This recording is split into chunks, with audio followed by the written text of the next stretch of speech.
ሰላም ጤና ይስጥልን አድማጭ ተመልካቾቻችን ከቶፕ ኒውስ ኔትወርክ ዕለታዊ ዜናዎችን ይዘን ቀርበናል። በቅድሚያ አርዕስቶቹን በመጪው ግንቦት ወር መጨረሻ ለሚደረገው ሀገር አቀፍ ምርጫ 56 የፖለቲካ ፓርቲዎች በዲጂታል መንገድ እጩዎቻቸውን በማስመዝገብ ላይ እንደሚገኙ የኢትዮጵያ ብሔራዊ ምርጫ ቦርድ ገለጸ። ኢትዮጵያ የአባይ ውሃና የባህር በር ተጠቃሚነት አጀንዳዎቿን ለአፍሪካ ህብረት ጉባኤ ልታቀርብ ይገባል ሲሉ ባለሙያዎች አሳሰቡ። ከወለድ ነፃ አገልግሎት የሚሰጡ ባንኮች ከሼር አመራሮችና አጋቶች ጋር በተጣጣመ መንገድ በመንግስት የግምጃ ሰነድ ግብይት ላይ እንዲሳተፉ የሚያስችላቸውን ስርዓት በቀጣይ 3 ወራት ተግባራዊ እንደሚደረግ የኢትዮጵያ ብሔራዊ ባንክ አስታወቀ። ጠቅላይ ሚኒስትር አብይ አህመድ የህዳሴ ግድብ በኢትዮጵያውያን ታስቦ በኢትዮጵያውያን ሀብት ብቻ የተገነባ መሆኑን ተናገሩ። በሶማሊያ የደህንነት ተቋም በተወሰደ ድንገተኛ ጥቃት 13 የአልሸባብ ታጣቂዎች ተገደሉ። በመጪው ግንቦት ወር መጨረሻ ለሚደረገው ሀገር አቀፍ ምርጫ 56 የፖለቲካ ፓርቲዎች በዲጂታል መንገድ እጩዎቻቸውን በማስመዝገብ ላይ እንደሚገኙ የኢትዮጵያ ብሔራዊ ምርጫ ቦርድ ገልጿል። ከፓርቲዎቹ መካከል 15ቱ በጥምረትና በግንባር የተደራጁ መሆናቸውም ታውቋል። ቦርዱ ይህን ያስታወቀው መጪው ምርጫ ለማካሄድ የሚያስችለውን የጸጥታ ሁኔታ በተመለከተ ጥር 25 2018 ዓ.ም ባዘጋጀው ውይይት ላይ ነው። በውይይቱ መክፈቻ ላይ ንግግር ያደረጉት የምርጫ ቦርድ ሰብሳቢ ወይዘሮ ሜላትወርቅ ኃይሉ በኢትዮጵያ ለመጀመሪያ ጊዜ ተግባራዊ ስለተደረገውና በእጩዎች በዲጂታል መንገድ ምዝገባ ስለሚያደርጉበት አሰራር አጠር ያለ ገለጻ አድርገዋል። እጩዎች ድሮ ምርጫ ክልል ድረስ በመሄድ ሰነዳቸውን ይዘው ነበረ ምርጫ ለመሳተፍ ምዝገባ የሚያደርጉት። አሁን ግን በቢሮአቸው በምቹ ስፍራ ሆነው እጩዎቻቸውን እንዲያስመዘግቡ ቦርዱ ይህንን ሲስተም አበልጽጎ አልምቶ ስራ ላይ አውሎ ከጥር 1 ጀምሮ ፓርቲዎች እየተመዘገቡ ይገኛሉ ብለዋል ወይዘሮ ሜላትወርቅ። ምርጫ ቦርዱ እስካሁን ባለው መረጃ መሰረት በተናጠል የቀረቡ 41 የፖለቲካ ፓርቲዎች እጩዎቻቸውን ለማስመዝገብ የሚረዷቸውና ራሳቸው የቋጠሯቸውን አድሚኖች አካውንት ተከፍቶላቸው ምዝገባ እያካሄዱ እንደሚገኙ ሰብሳቢው አስረድተዋል። ኢትዮጵያ የአባይ ውሃና የባህር በር ተጠቃሚነት አጀንዳዎቿን ለአፍሪካ ህብረት ጉባኤ ልታቀርብ ይገባል ሲሉ ባለሙያዎች አሳሰቡ። በአዲስ አበባ በሚካሄደው 39ኛው የአፍሪካ ህብረት የመሪዎች ጉባኤ ላይ ኢትዮጵያ የአባይ ወንዝ ፍትሐዊነት፣ ጠቃሚነትና የባህር በር ጥያቄዎቿን በተመለከተ የብሔራዊ ጥቅም አጀንዳዎችን ይዛ መቅረብ እንዳለባት ባለሙያዎች አሳሰቡ። የፊታችን የካቲት 7 እና 8 2018 ዓ.ም የሚካሄደው ይህ ጉባኤ ለሀገሪቱ ዲፕሎማሲያዊ ስኬት ትልቅ እድል ይፈጥራልም ተብሏል። የዓለም አቀፍ ግንኙነት ባለሙያዎች የቀድሞ ዲፕሎማት ደያሞ ዳሌ እንደገለጹት ዘንድሮ ህብረቱ ዘላቂ የውሃ አቅርቦትና ደህንነቱ የተጠበቀ የንጽህና አጠባበቅ ስርዓትን ለማረጋገጥ ለአጀንዳዎች 2063 ግቦችን ስኬታማነት በሚል መሪ ቃል መምከሩ ለኢትዮጵያ ልዩ አጋጣሚ ነው። ይህም ሀገሪቱ ከአረንጓዴ አሻራና ከታላቁ የኢትዮጵያ ህዳሴ ግድብ የምታመነጨው ታዳሽ ኃይል የህብረቱ አጀንዳ ጋር በቀጥታ የሚመሳሰር እንደሆነ ጠቁመዋል። ባለሙያው አክለውም ግብጽ ኢትዮጵያ ዝናብ ስላላት ውሃ አታጣም በሚል የምታቀርበው መከራከሪያን የሚመክት አጀንዳ ማዘጋጀት ይገባታል ብለዋል። የዓለም አቀፍ ግንኙነት ባለሙያ አቶ ጥላሁን ሊበን በበኩላቸው ኢትዮጵያ የባህር በር ጥያቄዋና የሀገር ውስጥ ሰላምን ጉዳይ በጉባኤው ዋነኛ አጀንዳ ልታደርግ እንደሚገባም አሳስበዋል። የባህር በር ጉዳይ ለቀጠናው ትስስር ጭምር ፋይዳ ስላለው ኢጋድን ጨምሮ መሪዎች ግፊት እንዲያደርጉ ኢትዮጵያ የዲፕሎማሲያዊ አሻራዋን ማሳረፍ ይገባታል በማለት ተናግረዋል።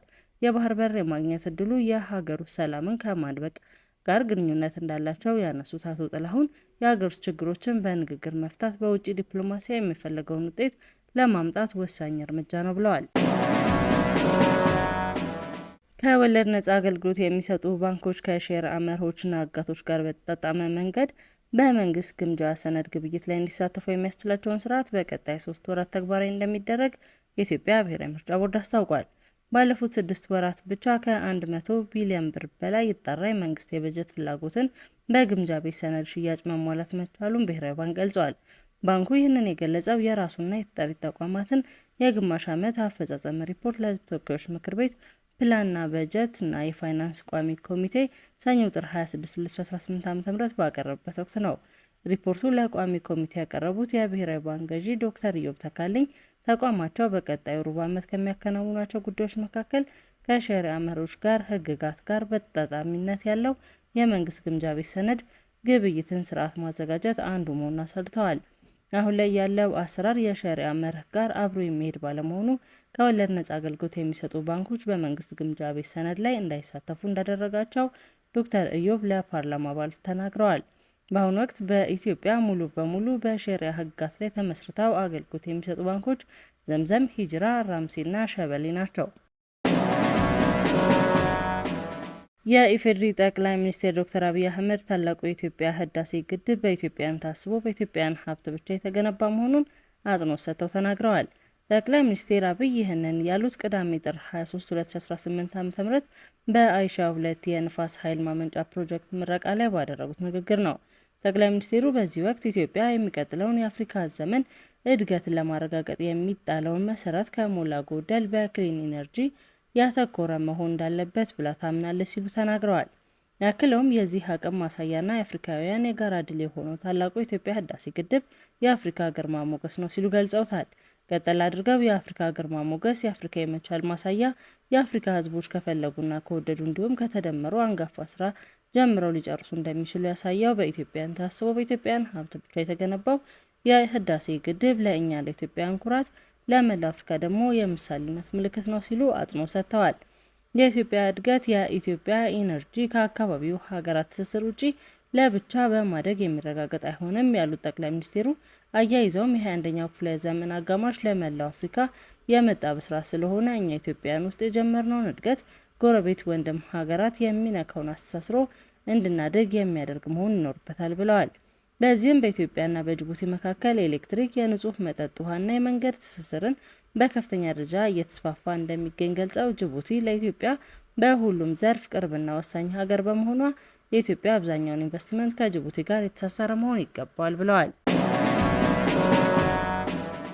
በሶማሊያ የደህንነት ተቋም በተወሰደው ድንገተኛ ጥቃት 13 የአልሸባብ ታጣቂዎች ተገደሉ።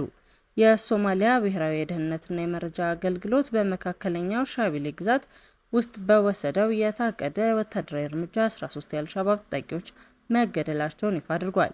የደህንነት ተቋሙ ከዓለም አቀፍ አጋሮች ጋር በመተባበር የፈጸመውን ይህ የተቀናጀ የአየርና የየብስ ጥቃት ታጣቂዎች አካባቢውን ለቀው እንዲሸሹና ወታደራዊ ይዞታዎችን እንዲደመሰሱ አድርጓል። እርምጃ የተወሰደው ታጣቂዎቹ በመንደር ውስጥ ተሰባስበው ጥቃት ለማድረስ እየተዘጋጁ መሆኑን የሚያመላክት ጥብቅ መረጃ ከደረሰ በኋላ ሲሆን በዘመቻው የቡድኑ መደበቂያዎችና የመሳሪያ ክምችቶች ሙሉ በሙሉ ወድመዋል። የሶማሊያ መንግስት ይህ እርምጃ ቡድኑ በመካከለኛው ሻቢሌ ያለውን እንቅስቃሴ ለማዳከም የተወሰደ ስኬታማ እርምጃ መሆኑን አረጋግጧል። በአሁኑ ወቅት የሶማሊያ ጦር ከአካባቢው ታጣቂዎች ጋር በመተባበር በአልሸባብ ላይ የጀመረው መጠነ ሰፊ ዘመቻ ተጠናክሮ ይቀጥላል። መንግስት ታጣቂ ቡድኑ ከስር መሰረቱ ለማጥፋትና ሰላምን ለማስፈን ቆርጦ መነሳቱን የገለጸ ሲሆን መሰል እርምጃዎች ቡድኑ ገና ባልተቆጣጠራቸው አካባቢዎች ላይም ተጠናክረው እንደሚቀጥሉ አሳስበዋል። አድማጭ ተመልካቾቻችን ከቶፕ ኒውስ ኔትወርክ ለዕለቱ ያዝናቸው ዜናዎች እነዚህ ነበሩ። መልካም ቆይታ።